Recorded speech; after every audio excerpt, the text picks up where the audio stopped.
de la institucionalidad de transporte, o el documento COMPES que tiene el plan de expansión vial, o el documento COMPES que tiene el plan de expansión portuaria, etcétera, etcétera.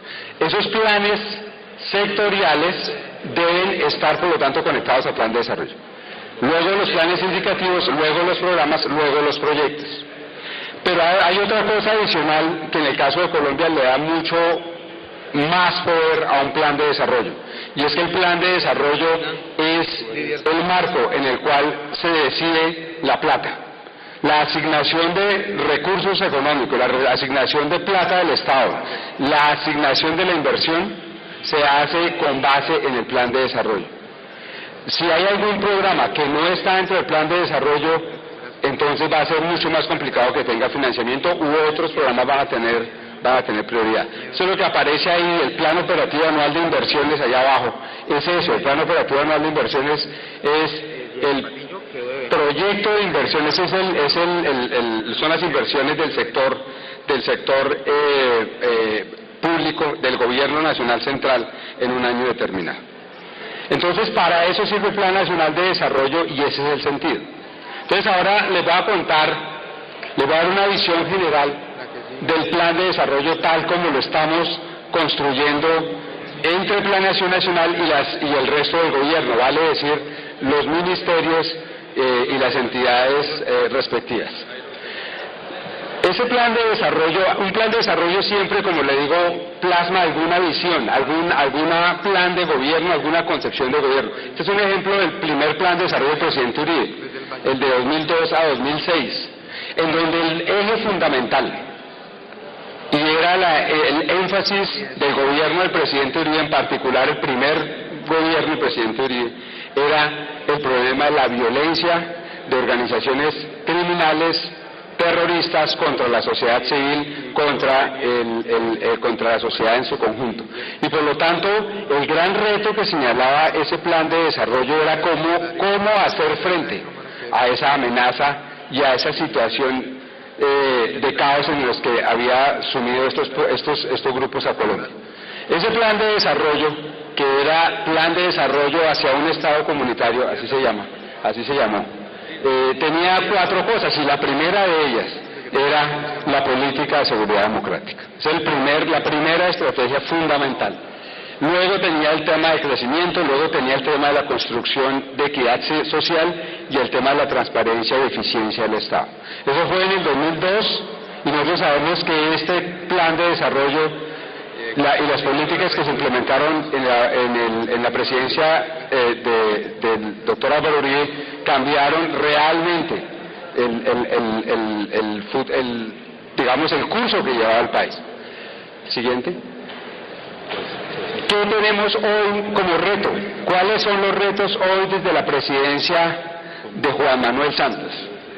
Esas regiones volando allá que se encuentran en un punto tienen un sentido que ya voy a explicar, y es el sentido regional que le queremos dar al Plan Nacional a este Plan Nacional de Desarrollo.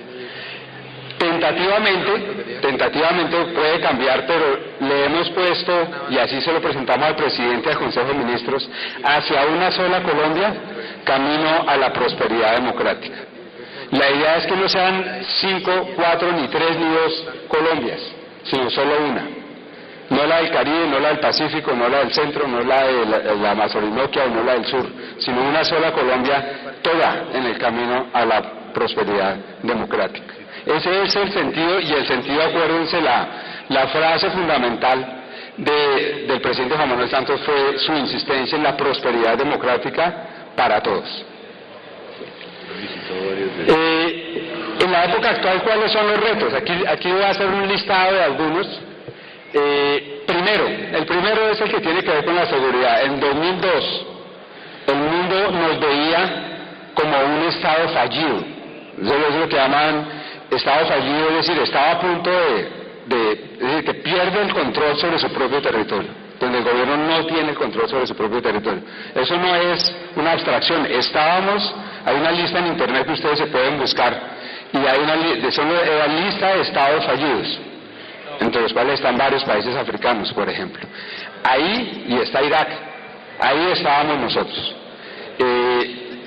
Se me acuerdo que en el 2005 inclusive estábamos en el puesto 12 entre todos los, y seguramente en el 2002 debíamos estar probablemente en los 5 primeros en términos de Estado fallido. Sin embargo, viene la política de seguridad democrática, cambia fundamentalmente el curso del país, como les decía, el viceministro Targa hablaba esta mañana de que ya nos ven como parte de los países CIEX, de Colombia, Indonesia, Vietnam, Egipto, Turquía, Sudáfrica, países listos para dar el salto hacia el desarrollo. Pero hay un reto, el reto es seguir consolidando esa seguridad democrática, el orden público, y tenemos el reto de la seguridad ciudadana, llevar la seguridad a las ciudades colombianas, en donde el problema se ha agravado. Entonces ese es el primer reto, ese es un reto que tiene que quedar, por lo tanto, plasmado en el plan de desarrollo. Segundo, veníamos de una economía cerrada, a principios de los 90 viene la apertura económica, durante el gobierno, los 2 gobiernos del presidente Uribe, se firman muchos acuerdos comerciales. Y ojo que ese tema es absolutamente central para la infraestructura y para la logística, para los servicios logísticos, porque si uno no tiene una infraestructura competitiva, si uno no tiene unos servicios logísticos competitivos, el país no puede llegar a aprovechar esos acuerdos comerciales. Si hoy se ratificara el tratado con los Estados Unidos, yo creo que tendríamos 2 grandes trabas para aprovechar plenamente las oportunidades de ese tratado. El primero, la infraestructura. Y cuando basta con decir que Bogotá tiene el ingreso per cápita de Uruguay y que Chocó, la región más pobre, el departamento más pobre del país, tiene el ingreso per cápita de Bolivia. La diferencia entre uno y otro, entre el ingreso per cápita de uno y otro, es de 5 a 6 veces. Lo cual no es sostenible.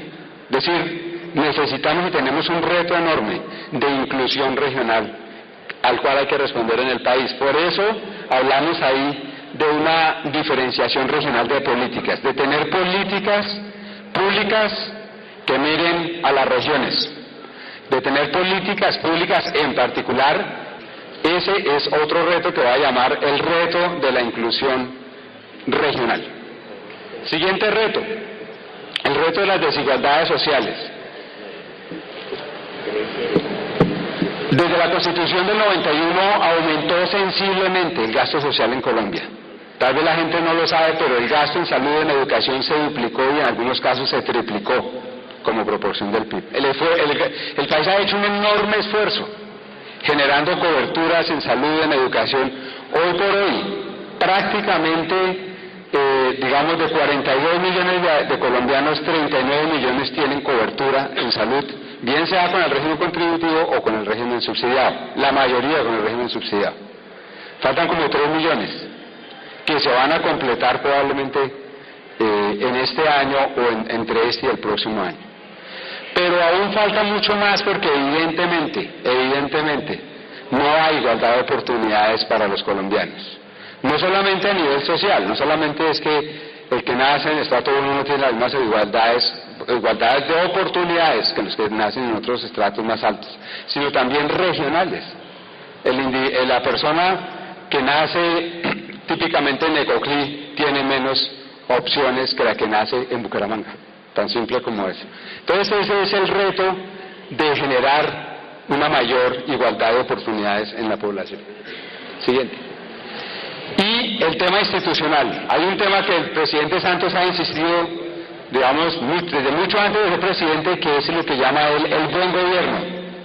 El buen gobierno es la capacidad de tener un gobierno que funciona, que es eficiente, que es transparente, que no es corrupto, etcétera, etcétera. Ese reto, y que además no estoy hablando antes del gobierno nacional, estoy hablando de los gobiernos municipales y locales, los gobiernos regionales.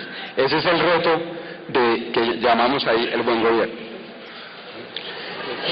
Entonces nosotros cogimos los puntos del programa del presidente Santos y los agrupamos en 3 grandes áreas, que son esos triángulos, digamos, que están en la punta y a los lados. No sé si se alcanza a ver bien ahí, pero el primero es crecimiento sostenible para la prosperidad democrática. El segundo es desarrollo social e igualdad de oportunidades para la prosperidad democrática. Y el tercero es el tema de la institucionalidad y buen gobierno para la prosperidad democrática. Esas son las 3 grandes estrategias, son las 3 patas en las cuales está basado el plan de desarrollo. Y en la mitad, interactuando con todos, en la mitad como resultado de todas las interacciones de esas 3 cosas, el tema de la convergencia regional. Dentro del tema del crecimiento, tal vez ustedes han oído hablar de las locomotoras. La idea es privilegiar algunos sectores que tienen capacidad para generar ingresos, generar empleo y generar crecimiento y sostener una tasa de crecimiento alta en Colombia. ¿Cuáles son esas locomotoras? Entre esas está justamente el sector de infraestructura de transporte. Está también el agropecuario, el minero energético, la vivienda y nuevos sectores basados en la innovación. Fuera de esas locomotoras, ya lo voy a mostrar, hay como unos sectores que sirven no solamente a la locomotora, sino en general a todos los sectores, a toda la actividad productiva, y ese es el caso de la logística. La logística, si funciona bien, le sirve a todos; si funciona mal, daña la productividad de todos. Entonces, ¿por qué el enfoque regional del plan? Entonces, veamos, démosle otro clic, y ustedes tienen ahí el mapa. Este es un mapa de 6 regiones que hicimos en Planeación Nacional, que se están utilizando en la discusión de regalías, en el proyecto de acto legislativo que está cursando en el Congreso. Esa región del centro tiene el 60% de la población y tiene un 17% de pobreza.